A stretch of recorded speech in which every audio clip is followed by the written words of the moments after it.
Un moteur électrique utilise une combinaison de bobines et d'aimants pour produire un mouvement mécanique à partir de l'énergie électrique. Mais imaginez qu'au lieu de placer ces bobines en cercle pour faire tourner un axe, on les aligne pour propulser des aimants. Ce concept n'est pas nouveau. Certaines montagnes russes utilisent des moteurs linéaires synchrones pour accélérer les trains. Et en fait, tout récemment, une forme de moteur linéaire a été installée sur un porte-avions à la place des catapultes conventionnelles à vapeur. Je ne connais pas tous les détails de ces systèmes, alors voici comment je vais construire le mien. Si l'on place un aimant près d'une bobine et que l'on fait circuler un courant dans le bon sens, cela crée un champ magnétique et propulse l'aimant vers l'avant, au moins temporairement, puisqu'il est attiré vers le centre de la bobine. Pour empêcher l'aimant de rebondir, il faut couper l'alimentation de la bobine exactement au moment où l'aimant passe le centre de la bobine. Cela se produit en une fraction de seconde, ce qui rend le contrôle manuel impossible. Un peu d'électronique est donc nécessaire. Pour mon projet, j'utiliserai un capteur à effet Hall. Cela renvoie soit un 1, soit un 0, en fonction du champ magnétique à proximité. Dans l'état actuel, il renverrait donc un 0. Ensuite, lorsque l'aimant s'approche, il délivrera un 1, qui sera envoyé à une carte de contrôle externe. Cette information peut ensuite servir à piloter un MOSFET, c'est-à-dire un interrupteur électronique capable de commuter très rapidement lorsqu'une faible tension est appliquée via le fil bleu. Cela alimente la bobine en courant et l'aimant est alors attiré vers la droite. Ensuite, lorsque l'aimant s'approche du centre de la bobine, le capteur indique à la carte de contrôle d'éteindre le MOSFET et l'aimant est libre de continuer à se déplacer vers la droite.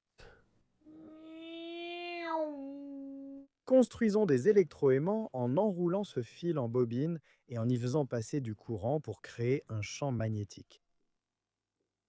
Sous cette forme, ce n'est pas un bon électroaimant. Mais en ajoutant simplement un peu de métal ferromagnétique à son noyau, dans ce cas juste un boulon en acier trempé, nous pouvons augmenter considérablement sa force magnétique.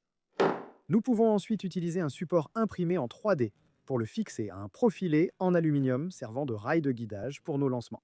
Voici le capteur à effet Hall qui détecte un traîneau magnétique et envoie un signal à la carte de contrôle. Cela permet ensuite de contrôler le MOSFET de l'autre côté du rail, caché sous ce dissipateur thermique en aluminium sur mesure, afin d'éviter toute surchauffe en cas de fort courant, car au moment du lancement, le système équivaut quasiment à court-circuiter un banc de supercondensateur à travers les bobines, ce qui peut dépasser les 100 ampères par paire de bobines. Et étant donné que ces bobines n'utilisent qu'un fil de 0,8 mm de diamètre, tout courant supérieur à environ 5 ampères peut le faire chauffer. Alors armons la carte de contrôle et voyons si ça se lance.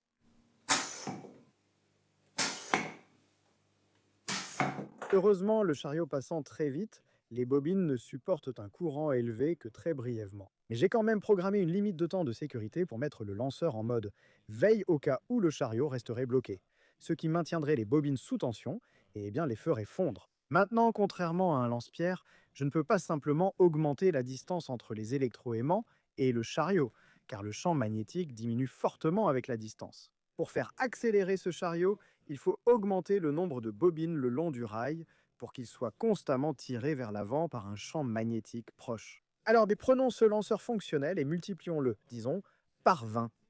Ce qui signifie que j'ai une longue semaine devant moi à enrouler des bobines et j'ai réussi à en faire en moyenne environ 6 par heure. Ensuite, découpe CNC de dissipateurs thermiques pour garder les MOSFET au frais et énormément de soudure.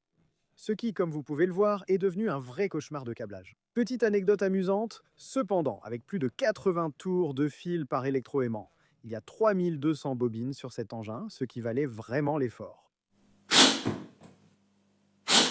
Chacune de ces 20 paires de bobines fonctionne exactement de la même manière que la première paire de bobines que j'ai montrée tout à l'heure. Il y a un capteur magnétique entre chaque bobine qui détecte le traîneau et indique à la carte de contrôle, ici à l'intérieur, d'appliquer la puissance provenant de ce banc de supercondensateur. Donc pour lancer le traîneau, il suffit d'armer le système et d'appuyer sur le bouton vert. Mais ce ne serait pas une vraie vidéo YouTube sans lancer quelques produits ménagers. J'ai de bonnes munitions ici. Ceux-ci vont rentrer, c'est encore mieux. Ses yeux vont juste toucher le... Oh non! D'accord, tu es prêt? Tu veux la cuire à la bougie? 3, 2, 1. Non! Tu es sûr d'être prêt pour ça? Oui, je suis prêt. Oui, vas-y. Trop cool. C'est trop bien. 2, 1.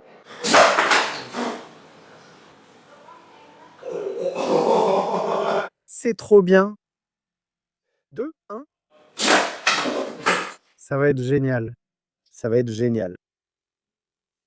Contrairement à de nombreux autres lanceurs magnétiques sur YouTube, le rail de guidage ouvert permet de lancer des objets plus variés. Qu'est-ce que tu fais, Sam?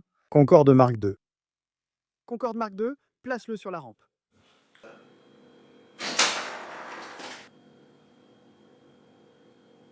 Waouh, regarde les ailes! Waouh, ça a vraiment décollé rapidement. Ça rend trop bien.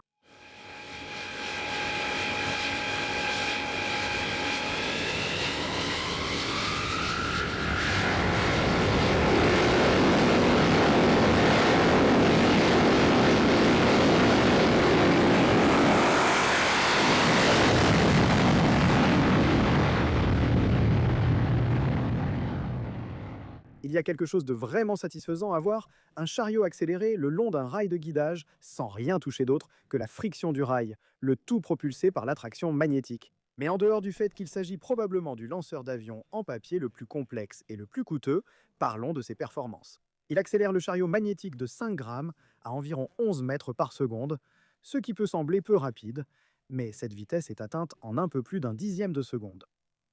Cela correspond à environ 8 G d'accélération, ce qui est déjà énorme pour un avion en papier. Mon prochain objectif est d'expérimenter différentes configurations d'aimants, afin que les bobines n'attirent pas seulement le chariot, mais puissent aussi le repousser, ce qui devrait, en théorie, doubler l'accélération et augmenter sa vitesse. Alors restez à l'écoute pour la prochaine vidéo. Merci à tous mes soutiens sur patreon.com de rendre ces projets possibles. Et ce n'est probablement pas une bonne idée de frotter ta tête sur la gâchette comme ça. Oula, pas de ce côté-là non plus. Je vous retrouve dans la prochaine vidéo.